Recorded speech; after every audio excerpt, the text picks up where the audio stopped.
Hi everyone, welcome to the Enthusiastic Buddhist. In this episode I want to talk about the Noble Eightfold Path, which is part of the Four Noble Truths. In my last episode I covered the Four Noble Truths, so I'll put a link to that episode up here in case you missed it and you'd like to watch it now.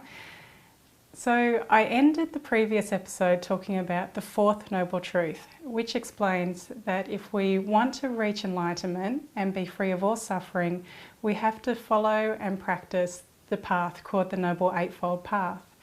So in effect, there are 8 things that we need to train in. The Noble Eightfold Path comprises of 8 different aspects about ourselves that we need to monitor, practice and perhaps change to ensure that they're in line with our spiritual aspirations, which are presumably to lead a moral life based on compassion and wisdom. So the Buddha summarised the 8 trainings in the Noble Eightfold Path. There are 2 trainings in wisdom, 3 trainings in morality and 3 trainings in meditation. In the Pali language, these are known as Panna, Sila and Samadhi. The first of the 8 is right view. Right view is also known as right understanding, and it comes first in the sequence of 8 because it acts like a core principle that guides the 7 other trainings. In the beginning, right view helps us to steer our behaviour towards cultivating wholesome actions, which helps direct us towards peace and liberation rather than further from it. Then in the end, right view is representative of the wisdom that we gain from our meditation, from our meditative realizations, and this only comes as a result of having practiced the 7 other trainings. So right view is important in the beginning, middle and end of the path, all the way up into enlightenment. Right view is perhaps the hardest for beginners to understand and practice, so I'll come back to it at the end of this video and go over the 7 other trainings first. The second training of wisdom is the practice of right intention. The Buddha explained right intention as having the intention of renunciation, the intention of goodwill, and the intention of harmlessness. Having an intention of renunciation. One way we can look at this is that it means our intentions should be more selfless rather than selfish. And so we're not motivated by personal greed so much. In fact, we're renouncing selfishness. Practicing more selfless behaviour helps us to move away from fortifying our own egos and always coming from a place of self-centeredness. Instead, we need to recognise that everyone is in the same boat as us in wanting happiness and avoiding pain. So we should try to live in a way that helps the majority instead of trying to secure the happiness of just one being, this separate self, this individual I. The Buddha taught that we're all interconnected, so renouncing selfishness and selfish pursuits and working towards the greater good is considered more in line with true reality and than what we might first realise or appreciate. Intention of renunciation also means living a life more inclined towards peace and letting go. Renunciation doesn't necessarily mean becoming monks and nuns and renouncing our families and living in a cave to meditate. It could mean that, but mostly it means renouncing our greed, our anger, our jealousy and other harmful emotions. The Buddha said that he who has renounced his impurities is called a renunciant. So the impurities we're seeking to renounce are our mental impurities or defilements of greed, aversion, pride and jealousy, which all arise from ignorance and selfishness. And why do we try to remove these? Why do we try to renounce these? Because they cause us so much pain for ourselves as well as others. Intention of renunciation also means letting go of the belief that happiness is to be found in things that are external to us. I mean, society tells us that happiness is to be found in acquiring more and more things. Yet the Buddha taught that happiness isn't found in external objects and their acquisition or through increasing our craving and desires, but through finding the inner happiness that is within us instead. So having an intention of renunciation means we slowly loosen the grasp of our craving and attachment to external things so we can start to find the peace and happiness that lies within our minds, which we can find through the practice of meditation and mindfulness. Now the next one is intention of goodwill. Having an intention of goodwill means we should act with the attitude of goodwill and love as opposed to ill will and anger. Our actions of body, speech and mind should resonate with the wish to help others and make them happy. Anger is something that affects us all in various degrees. If we do have anger or ill will towards anyone, then the Buddha prescribes the meditation of loving kindness to help us eradicate these tendencies of ill will or anger. It's said that our mind's true nature is one of love, peace, and wishing others happiness. So it's this state that the Buddha wants us to tap back into. The last part of right intention is the intention of harmlessness. Having an intention of harmlessness means we should be motivated by compassion and not wanting to cause or increase the suffering of others. This means we refrain from harming others in any way, such as through physical violence, verbal abuse, mental manipulation or power games. Actually, this intention of harmlessness should be employed in anything and everything that we set out to achieve. We should always carefully consider the ramification of all our actions to ensure that it doesn't cause harm or suffering in any way to any living creature. The next three trainings in the Noble Eightfold Path are the three trainings of morality.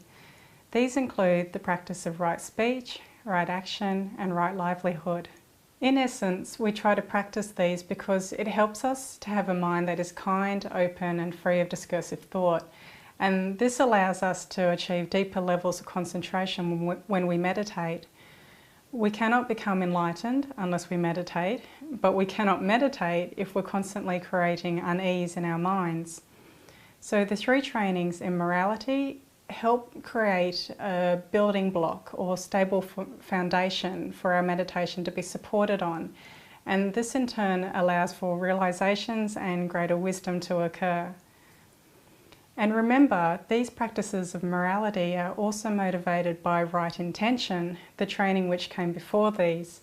So you will notice that these trainings of right speech, right action, and right livelihood are geared towards acting out of compassion and refraining from causing harm towards others. So the first is the practice of right speech. The Buddha advised us that right speech means not lying, not engaging in slanderous or divisive speech, refraining from abusive or harsh speech, and refraining from idle gossip or chatter. Instead, our speech should be truthful, kind, beneficial, and full of love. I actually want to devote an entire video to right speech because it's such an important topic. I mean, how often do we say things that we later regret, or we wish we had some guidelines as to what we should say and when? So I'll cover this topic in another video in the near future. The next training in morality is the practice of right action. Right action means to avoid killing, stealing, and sexual misconduct. Sexual misconduct basically refers to being unfaithful to our partner or sleeping with someone else's partner. Although these trainings of killing, stealing, and sexual misconduct are singled out in this training, right action really means that we should avoid any behaviour that harms others, and instead we should perform virtuous deeds motivated by compassion, kindness, and generosity, for instance. Now, the reason the Buddha brought our actions into the spotlight is because the Buddhist path is a path of training our minds towards wholesome and virtuous habits. If we repeatedly engage in killing and violence, stealing, or being unfaithful in relationships, it's going to strengthen these unwholesome mental factors or defilements in our minds until they become dominant and natural patterns of our thought and behaviour.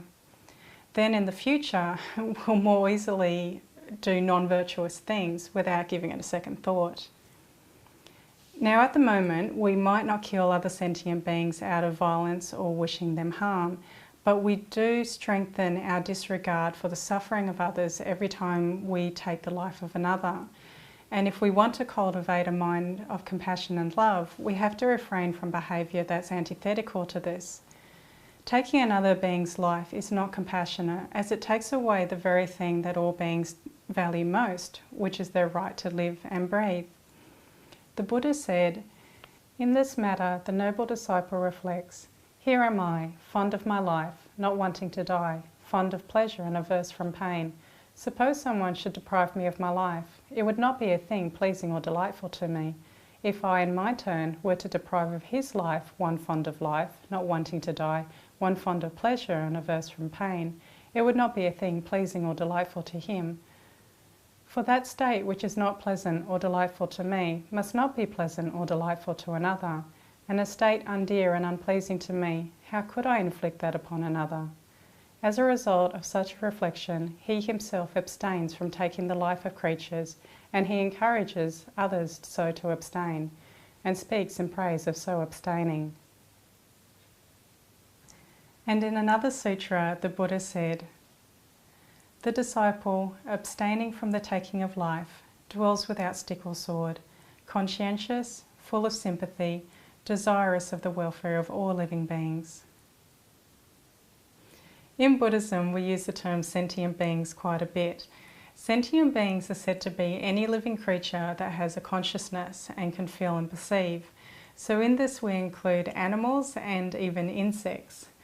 For those of us who love animals, we can see that animals have emotions and they are worthy of our love and respect. But for some of us, it might be a bit harder to appreciate that insects have their own consciousness too. But why not? I mean, if we try to kill an insect, they will try to run or fly away. So surely they perceive danger, feel threatened, and they react to this. I remember when I was on my doing one of my retreats, and one day I was walking up the hill and I saw this caterpillar that was rolling down the hill, and it was covered in bull ants, which were biting it. And it looked to me like this caterpillar was writhing in pain and really fighting for its life. I mean, if it wasn't sentient, wouldn't it just lie there and let the ants kill it and devour it?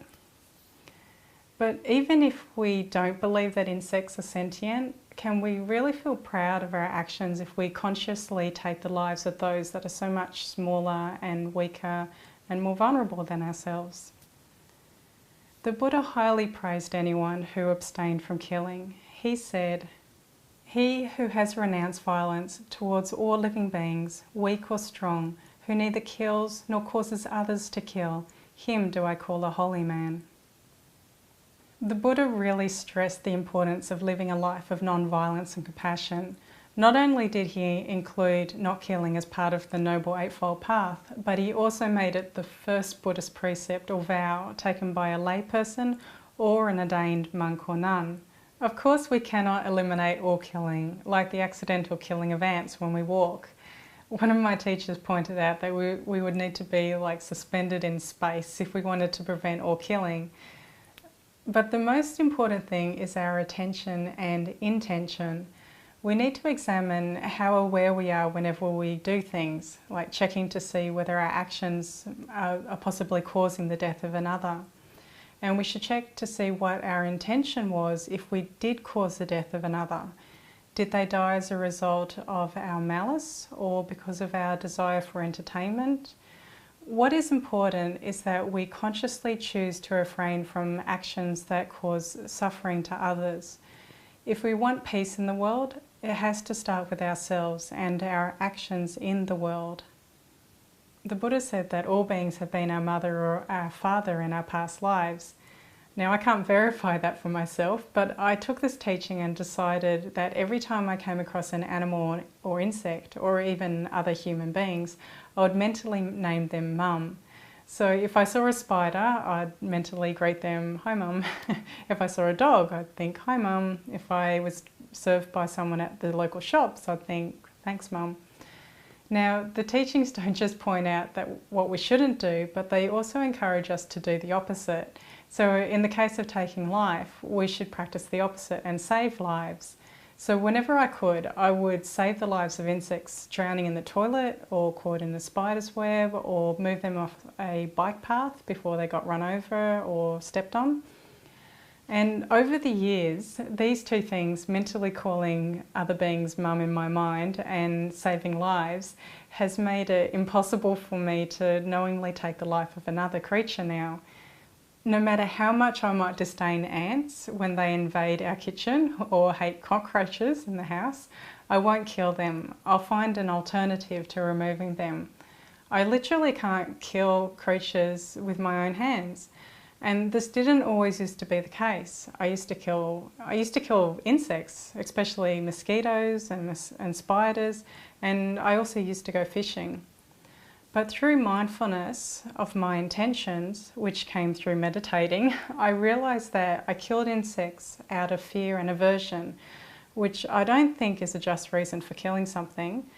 And I used to fish because I was drawn to the peace and serenity of being by the lake. And it was nice to share that space of peace and silence with the friends that I fish with.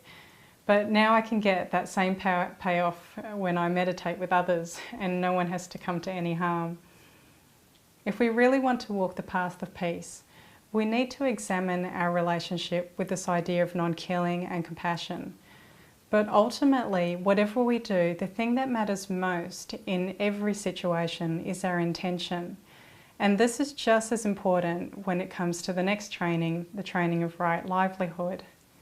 Right livelihood makes up the last of the 3 trainings in morality. Because we spend so much of our waking hours at work, the Buddha wanted to ensure that our activities there were also in line with living a kind and compassionate life. The Buddha explicitly said there are 5 occupations that we should avoid. He said, "Monks, a lay follower should not engage in 5 types of business." Which 5? Business in weapons, business in human beings, business in meat, business in intoxicants, and business in poison. These are the 5 types of business that a lay follower should not engage in. So business in weapons refers to selling guns or weapons that can cause the death of others. Business in human beings refers to slavery or prostitution. Business in meat refers to working as a butcher or in a slaughterhouse. Business in intoxicants means selling alcohol or illicit drugs. And business in poison could mean manufacturing or selling poison to kill insects or animals. So you can see these livelihoods directly or indirectly cause suffering in some way to other beings. So they're ones that we should try to avoid. And also when it comes to practicing right livelihood, it's not just about the actual occupation that's important, but how we conduct ourselves in our business. For instance, it's important to avoid scheming, deceit, or trickery in any of our business dealings. So these 3 trainings of morality, right speech, right action, and right livelihood, encourage us to act in virtuous, honourable, and peaceful ways in the world. Morality is the foundation or basis of all spiritual development. If we live a virtuous life, we won't have any regrets or guilt or worry, and our minds will be less scattered or full of discursive, unwholesome, or unhelpful thoughts. Then when we come to the question to meditate, we will be able to meditate much better because our minds will be open and carefree. And then it's just a matter of disciplining ourselves to meditate on a regular basis so that we can move through the stages of meditation to reach a special insight, which is realising the true nature of our own mind. Which brings us to the next 3 trainings, the 3 trainings of meditation, which include the practice of right effort, right mindfulness, and right concentration. The practice of right effort has 4 parts. These are the effort to prevent negative mental states from arising in our mind, for example, preventing anger or jealousy from arising, the effort to abandon any negative state of mind that has arisen, the effort to cultivate positive mental states not yet arisen, such as cultivating compassion in our mind, and the effort to maintain these wholesome states of mind that have arisen. These trainings are what really make Buddhism shine, in my opinion. None of us want to experience negative states of mind such as anger or ill will towards another, and Buddhism has many different techniques for helping us eliminate these states of mind and preventing them from arising in the future. And the meditations of loving kindness and compassion are all about cultivating positive mental states and maintaining them. I'm going to be doing some videos on these meditations in the near future, and actually I want to devote another future video just to the practice of right effort, so I can go into more detail about these four. So the next training is the practice of right mindfulness. If you've been following my website, you would have seen that I've been writing a fair bit about mindfulness lately. Anyone would have thought that I'd covered this topic thoroughly enough by now, but actually I've been saving the best bit for last. And that is how mindfulness is such an important tool for cultivating an awareness of our thoughts and how this assists us in and out of meditation. There's also the importance mindfulness plays in strengthening the quality of our concentration, which ultimately improves our meditation. So because this is quite a big and important topic, I'm going to again dedicate this to another future video. The last of the trainings in the training of meditation is right concentration. Right concentration means we train our minds to be one-pointed and focused when we meditate in order to achieve a concentrated mind known as samadhi. Samadhi is a very pure state of consciousness and awareness. In this state, our mind can stay fixated on a meditation object without wavering, and it experiences a calmness and stability that we would find hard to comprehend at the moment. If we continue to meditate in this intensified state of concentration, it will help us it will lead us into the jhanas, which are necessary states of meditative absorption that we must pass through in order to gain special insight and become awakened. Now, getting back to the training of right view. Right view ensures that our behaviour, speech and thoughts are being born from a mind that is infused with wisdom and compassion, and that our behaviour is in line with these principles. So what does wisdom mean here? It means having an understanding of the true nature of reality and seeing things as they really are. It means we've penetrated the Four Noble Truths and seen the truth of them for ourselves. Since the Four Noble Truths are directly tied into right view, I'll quickly recap on its importance and how it relates to our right understanding of the world. As I explained in my previous video, understanding the First Noble Truth means that we recognise that all phenomena are impermanent and unsatisfactory. We can see that no matter what happiness we find in our daily lives, it isn't everlasting and it cannot provide constant satisfaction.